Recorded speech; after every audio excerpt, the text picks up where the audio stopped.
নতুন বছরে কে কতবার পিকনিক করলে?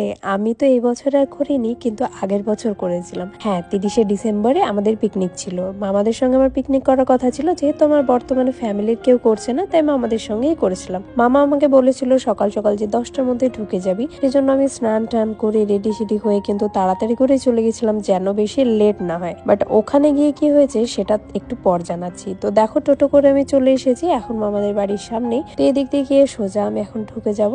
ওখানে গিয়ে তারপরে আমি দেখি যে মামির কোনো কিছুই হয়নি, মামি তখন সবে রান্না চাপিয়েছে। আর এখানে দেখো, এই কুকুরের বাচ্চাগুলো ছিল, এদেরকে দেখে এখন খুবই ভালো লাগছিল। বাট বাড়ি আসার সময় যখন আমি এদেরকে দেখি, সত্যি কথা বলতে খুবই কষ্ট লাগছিল, কারণ এত ঠান্ডার মধ্যে ওদের অনেকটা কষ্ট হয়। দেখো, মামার বাড়ি যাওয়ার পরে কিন্তু মামি আমাকে অনেক কিছু খেতে দিয়ে দিয়েছিল, তো সেগুলো বসে বসে আমি খাচ্ছিলাম আর টাইম পাস করছিলাম। কারণ নানু যেহেতু বাড়িতে থাকবে, তাই মামিকে কিন্তু রান্না বান্না করেই যেতে হবে, তাই মামি রান্না করছিল, ওইদিকে কিন্তু নানুই হেল্প করে মামিকে। তো দুইজনে মিলে রান্না করছিল আর আমি এখানে বসে বসে খাচ্ছিলাম। এই করতে করতে কিন্তু 10টার দিকে যাওয়ার কথা ছিল পিকনিকের ওখানে। বাট দেখো, এখন 1:45 বাজে, কিন্তু মামা এখনো রেডি হয়নি। মামা এত দেরি করছিল। মামা আসলে সকালে ওখানে গিয়েছিল, ওখানে কাজ টাজ করেছে। এখন আমরা যাব ওখানে গিয়ে তারপরে ব্রেকফাস্ট করব। মানে ভাবতে পারছো যে কত দেরি হয়ে গেছে। আর এখানে দেখো, মামা মামির ব্যাগ ধরে দাঁড়িয়েছিল, আমি সেটা ভিডিও করতেই মামা কিন্তু বলছে আয় আয় নিচে আয়, ভালো করে ছবি তুলবি। আসলে মামা একটু এরকমই, অত মানে খুবই সাদাসিধা একটা মানুষ বলতে গেলে।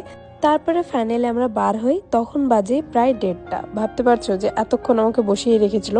আমাকে বললেই হতো যে একটু দেরি করে বেরোবো, তাহলে আমি আরামসে আসতাম। সকালবেলায় উঠে স্নান করতে এখন যা কষ্ট হয়। আর দেখো, গ্রামের দৃশ্যগুলো আসলে সুন্দর হয়, তাই না? আর আমরা যেখানে পিকনিক করছি সেটা কিন্তু ঘাটের ওই পারে, আর ওই দিকটা অনেক সুন্দর দেখতে। আর এই জায়গাটা দেখে কিন্তু আমার খাদান মুভির কিছু জায়গা মনে পড়ে যাচ্ছিল, যে খাদান মুভিতেও এরকম ছিল, বাট ওগুলো আরো উঁচু উঁচু। বাট এই জায়গাটাও কিন্তু দেখতে সুন্দর, তাই না? আমাদের পিকনিক স্পটে যেতে প্রায় 10 মিনিট মতো সময় লেগেছিল। আর তার মধ্যে কিন্তু পুরোই মাঠ, কারণ মাঠের মধ্যে পিকনিকটা করা হচ্ছে।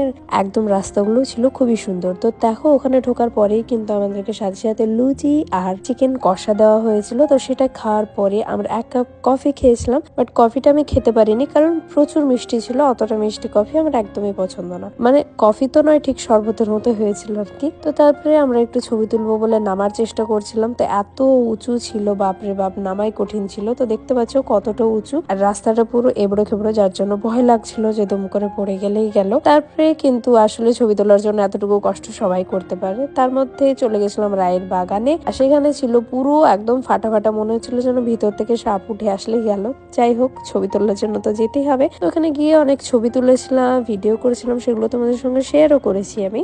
ভিডিওগুলো তোমরা আমার ইনস্টাগ্রামে গিয়ে দেখতে পারবে। রায়ের বাগানের ছবি আর ভিডিও কিন্তু খুবই সুন্দর ওঠে। এবার অনেকে আমাকে বলে যে তুমি বারবার রায়ের বাগানে কি করতে যাও। আসলে সেদিন ছিল পিকনিক, আর তার আগে একদিন আমি শুট করতে গেছিলাম। আর সত্যি কথা বলতে, রায়ের বাগানে ছবি তুলতে আমার খুবই ভালো লাগে। আর গ্রামের মেয়ে, গ্রামকে কিন্তু শীতের সময় সব থেকে দেখতে বেশি সুন্দর লাগে এই রায়ের ফুলের কারণেই। আর রায়ের ফুলের সঙ্গে ছবি তুলবো না, সেটা তো হতেই পারে না। রায়ের ফুল তো আর সারা বছর থাকে না যে বারবার চলে যাব, এই শীতের সময়তেই থাকে। আর এদিকে দেখো, মামা মামি কিন্তু শুট করছে ওই সাইডে, আর এই সাইডে সবাই ছিল। তো দেখে আমরা খুব হাসাহাসি করছিলাম। তারপরে শুভ মামা একটা আমাকে পার্ক চকলেট এনে দেয়, তো আমরা সেগুলো খাওয়া দাওয়া করছিলাম। আর এইদিকে মামা দেখো একটা হ্যান্ড ট্র্যাক্টর মোটরসাইকেল নিয়ে, আসলে একটা রাধুনী কাকুর এটা ছিল, তো মামা চালিয়ে খুব মজা নিচ্ছিল। এটা প্রায় সবাই চালিয়েছে, সবাই এটাকে নিয়ে ফটোশুট করছিল। তারপরে প্রায় সূর্য ডুবে গেছিল, সেই টাইমে আমরা খেতে বসেছিলাম। আর এই টাইমে যা ওই দিক থেকে হাওয়া আসছিল সেটা বলার মতো নয়, আসলে নদীর পাশে। আর সেই দিন ঠান্ডাও প্রচুর পড়ছিল, তাই জন্য আমরা সোয়েটার কিন্তু আগে থেকে পরে নিয়েছিলাম। আসলে সোয়েটারটা খুলিনি, জাস্ট ফটোশুটের সময় কিছু টাইমের জন্য খুলেছিলাম। আর আমাদেরকে খেতে দেওয়া হয়েছিল কলার পাতাতে। কলার পাতাতে খেতে কিন্তু অনেক সুন্দর লাগে। আবার এর ভিডিও আমি বেশি করিনি, কারণ ব্লগটা এমনি অনেকটা বড় হয়ে গেছে। এবার কিন্তু দেখো, তোমাদেরকে আবার একটা কমন কথা বলি যে আমার গলাটা খারাপ হয়ে গেছে। গলাটা এই কারণে খারাপ হয়েছে, কারণ সেই দিন প্রচুর ঠান্ডা ছিল।